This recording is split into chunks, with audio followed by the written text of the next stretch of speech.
નમસ્કાર. આજના ITI e learning પ્રોગ્રામમાં હું શીતલ ધુમાડે ઔદ્યોગિક તાલીમ સંસ્થા સાણંદ આપ સૌનું હાર્દિક સ્વાગત કરું છું. આજે હું આઈટીઆઈમાં ચાલતા કમ્પ્યુટર ગ્રુપ અંતર્ગત identify computer peripherals and internal components of a desktop computer practical વિશે આપ સૌને તાલીમસહ માર્ગદર્શન આપીશ.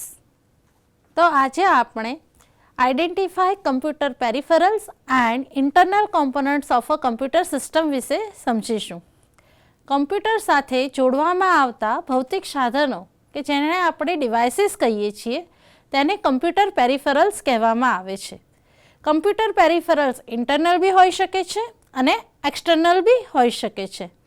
સૌથી પહેલાં આપણે એક્સટર્નલ કમ્પ્યુટર પેરિફેરલ્સ સમજીશું અને એ એક્સટર્નલ કમ્પ્યુટર પેરિફેરલ્સ હું તમને બતાવીશ. તો કમ્પ્યુટર સાથે બહારથી જોડવામાં આવતા ડિવાઇસીસને એક્સટર્નલ કમ્પ્યુટર ડિવાઇસીસ કે એક્સટર્નલ કમ્પ્યુટર પેરિફેરલ્સ કહેવામાં આવે છે. સૌથી પહેલાં આપણે જોઈએ કે આ જે હું તમને બતાવી રહી છું જેને આપણે સીપીયુ કહીએ છીએ, સિસ્ટમ યુનિટ તરીકે બી જેને ઓળખવામાં આવે છે. આ છે મોનિટર કે જેને આપણે વિઝ્યુઅલ ડિસ્પ્લે યુનિટ તરીકે ઓળખીએ છીએ.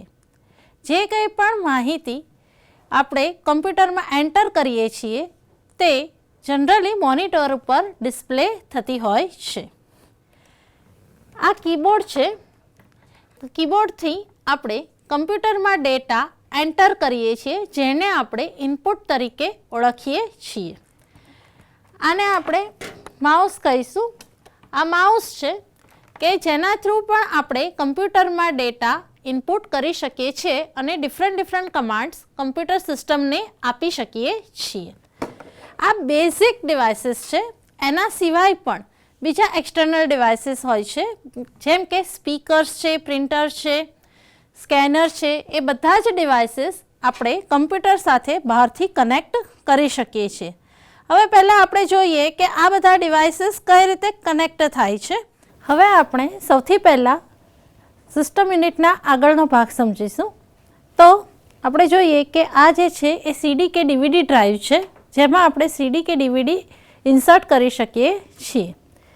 અહીંયા તમે જોશો તો આ બે યુએસબી પોર્ટ આપેલા છે.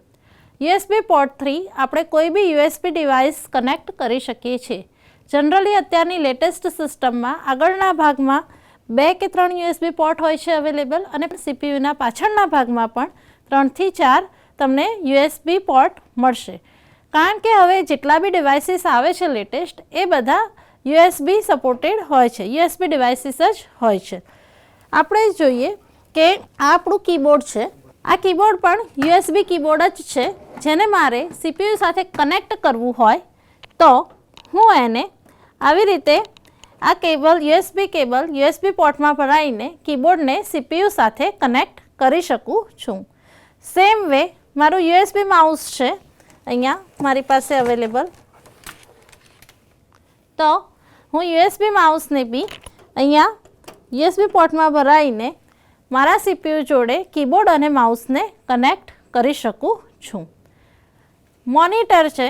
તો મોનિટરમાં આપણને 2 કેબલ્સની જરૂર પડતી હોય છે. એક છે આ એ પાવર કેબલ છે કે જેના થ્રુ મોનિટર સ્ટાર્ટ થાય છે અને આ છે એ વીજીએ કેબલ છે કે જેનાથી ડિસ્પ્લે તમને સ્ક્રીન ઉપર જોવા મળે છે. પાવર કેબલ આપણે એક આપણા પાવર કોર્ડમાં ભરાઈશું.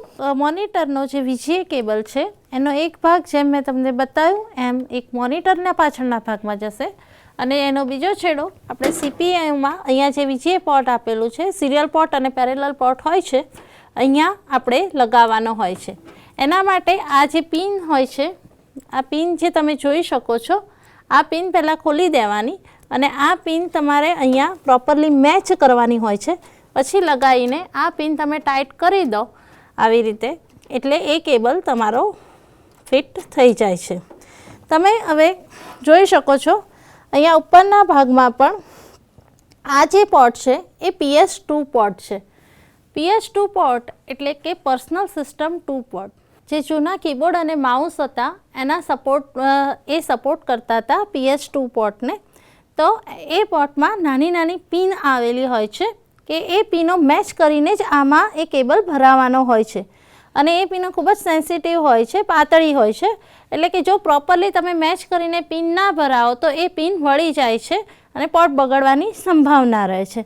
અહીંયા તમે જોશો તો આ બે USB પોર્ટ આપેલા છે. આ જે પોર્ટ છે એ બેઝિકલી તમે જ્યારે LAN કનેક્ટ કરો છો ત્યારે ઇથરનેટ કેબલ કનેક્ટ કરવા માટે, બરાબર, એ કનેક્ટ કરવા માટે અહીંયા LAN કનેક્શન પ્રોવાઈડ કરવા માટે કે ઇન્ટરનેટ કનેક્શન પ્રોવાઈડ કરવા માટે આ પોર્ટનો યુઝ થતો હોય છે. આ પોર્ટ્સ તમે જોશો તો આ ઓડિયો માટેના હોય છે, ઓડિયો ઇન, ઓડિયો આઉટ. જ્યારે આપણે માઇક્રોફોન ભરાવવાનું હોય છે ત્યારે અહીંયા ભરાઈએ છીએ, સ્પીકર લગાવવાનું હોય છે ત્યારે આપણે ઓડિયો આઉટ પોર્ટમાં સ્પીકર લગાવતા હોઈએ છીએ. આ મેં તમને જાણકારી આપી કે કમ્પ્યુટર સિસ્ટમ જે હોય છે તો તેના બહારના ભાગો વિશે, કે આપણે બહારના ભાગો કનેક્ટ કરવા છે તો કઈ રીતે કરી શકીએ છીએ. સીપીયુને પાવર કઈ રીતે બને છે તો એના માટે એક પાવર કેબલ હોય છે. તે પાવર કેબલ એક છેડો અહીંયા લગાવવાનો હોય છે અને બીજો તમારો સ્વિચ બોર્ડમાં જાય એટલે સીપીયુને પાવર મળે છે. એટલે અહીંયા તમારું પાવર કેબલ લાગશે. આ જે સેક્શન તમને આખો દેખાય છે તે SMPSનો સેક્શન છે.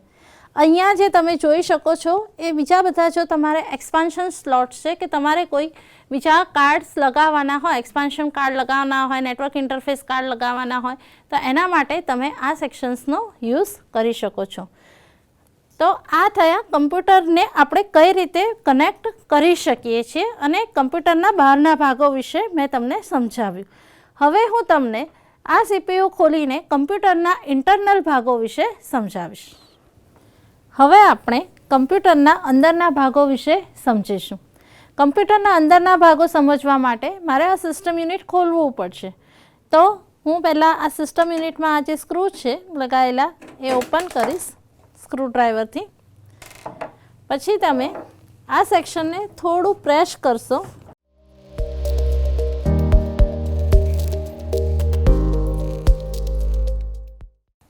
એટલે આ રીતે તમારું સિસ્ટમ યુનિટ ખુલી જશે.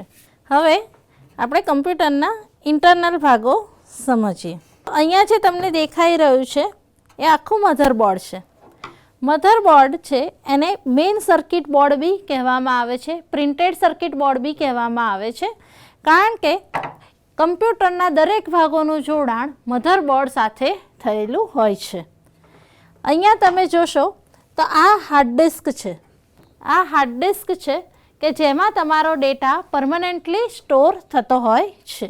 આ છે એ કુલિંગ ફેન છે, એ પ્રોસેસરનું કુલિંગ ફેન છે કે એની નીચે અહીંયા પ્રોસેસર આવેલું હોય છે, એને આપણે કૂલ રાખવા માટે આ કુલિંગ ફેનનો યુઝ થતો હોય છે.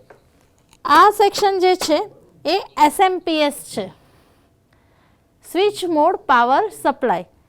આપણા કમ્પ્યુટર સિસ્ટમ સ્ટાર્ટ કરીએ ત્યારે એને જે ઓલ્ટરનેટિવ કરંટ મળે છે તેને DCમાં કન્વર્ટ કરીને કમ્પ્યુટરના દરેક ભાગોને પાવર પ્રોવાઈડ કરવાનું કામ કરે છે.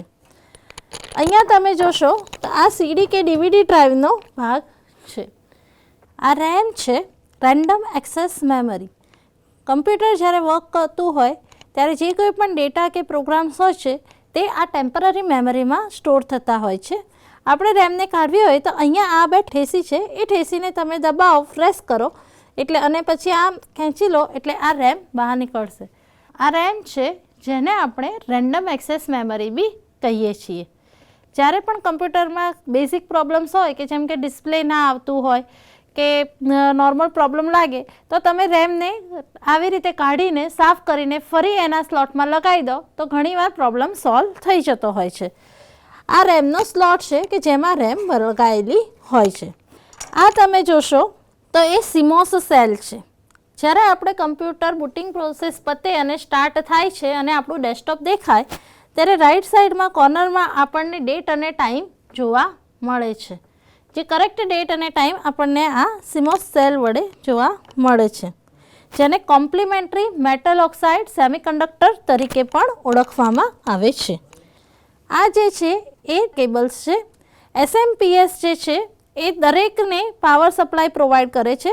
એક આ પાવર સપ્લાય મધરબોર્ડને પ્રોવાઈડ કરે છે, બીજું અહીંયા તમારે હાર્ડ ડિસ્કને જશે અને પછી તમારે ડીવીડી ડ્રાઈવ હોય તો સીડી અને ડીવીડી ડ્રાઈવને પણ આ પાવર સપ્લાય જાય છે અને બીજો કેબલ હોય કે જે કનેક્ટેડ હોય છે. અહીંયા તમે મધરબોર્ડ પર જોશો તો સાઈડમાં આ જે નીચે છે એ પિન છે, નાની પિનો છે કે જે આપણે સ્ટાર્ટ બટન હોય છે સીપીયુની આગળના ભાગમાં, તો એના જે વાયર હોય છે એ અહીંયા કનેક્ટ થતા હોય છે. ઓન ઓફ માટેના જે પિનો છે, બરાબર, રિસ્ટાર્ટ માટેની પિનો છે એ અહીંયા કનેક્ટ થતી હોય છે.